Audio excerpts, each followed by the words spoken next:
Maths का। Topic है वृत्त।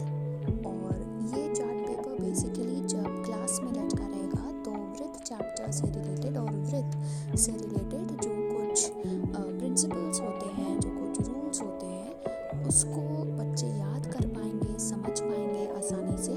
और इसका प्रयोग करके ही जब हम चैप्टर पढ़ाएंगे तो इन चीज़ों को इन चित्रों द्वारा और इन प्रिंसिपल्स द्वारा जो कि इनके बगल में लिखे हैं समझाना थोड़ा आसान हो जाएगा। जब कोई चीज़ चित्र से हमारे सामने होती है तो हमको उसको समझने में थोड़ी आसानी होती है, बजाय इसके कि जब हम सिर्फ थ्योरी बोलते जाएं। तो पहला है, वृत्त के व्यास द्वारा अर्धवृत्त पर किसी बिंदु पर बना कोण समकोण होगा। यानी अगर ये एक वृत्त है और ये सेंटर है, सेंटर से कोई भी लाइन पास होती है जो कि सर्कल के बाउंड्री को टच करती है तो वो व्यास कहलाती है। ये बात तो आपको पता ही होगी। और व्यास अगर सर्कल के किसी दूसरे बाउंड्री पर एक पॉइंट से एक कोण बनाती है, जैसा कि यहाँ बन रहा है, ये है व्यास, और यहाँ एक कोण बना रही है दूसरे साइड पर व्यास सर्कल की बाउंड्री के एक पॉइंट से। तो ये जो कोण बन रहा है ये 90 डिग्री का होगा, यानी कि समकोण होगा। अगर इस तरीके से व्यास कोण बनाती है तो ये भी 90 होगा। और अगर व्यास इस तरीके से खींची जाए जो कि सेंटर से अगेन पास कर रही है और ऐसे कोण बनाती है सर्कल के बाउंड्री पर इस साइड, तब भी वो 90 डिग्री होगा।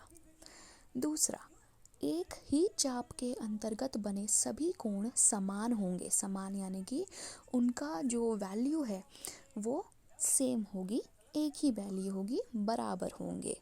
एक ही चाप, ये चाप यानी कि जिसको इंग्लिश में हम बोल सकते हैं कॉर्ड, CHORD, कॉर्ड।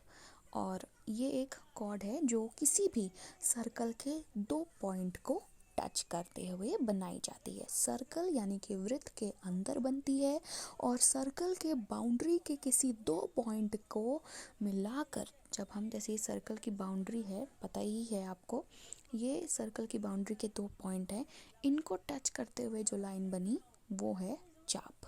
ठीक है, कहीं भी बन सकती है, इधर बन सकती है, इधर बन सकती है, कहीं भी चाप बन सकती है। और जब ऐसी ही चाप सर्कल के बाउंड्री को तो टच करती है और उसके केंद्र से होकर भी गुजरती है, तो ऐसी ही चाप को हम कहते हैं व्यास, जिसको इंग्लिश में बोल सकते हैं डायामीटर, DIAMETER,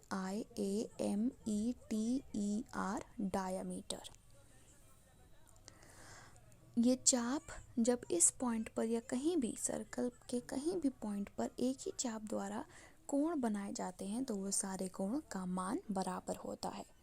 तीसरा हम देखते हैं, किसी चाप द्वारा केंद्र पर अंतरित कोण यानी कि अंदर बना हुआ कोण उसी चाप से किसी बिंदु पर बने अंतरित कोण का दुगुना होगा।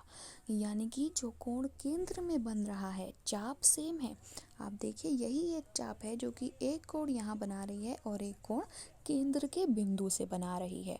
तो जो कोण केंद्र के बिंदु पर चाप बनाएगी और जो कोण किसी और बिंदु पर, वृत्त के बाउंड्री के किसी और बिंदु पर वही चाप बनाएगी, उसके उन दोनों की वैल्यूज़ में एक रिलेशन होगा कि केंद्र वाला कोण दुगुना है बाहर के किसी कोण से। तो ये है कुछ वृत्त के प्रिंसिपल्स दिखाने के लिए चार्ट। Thank you.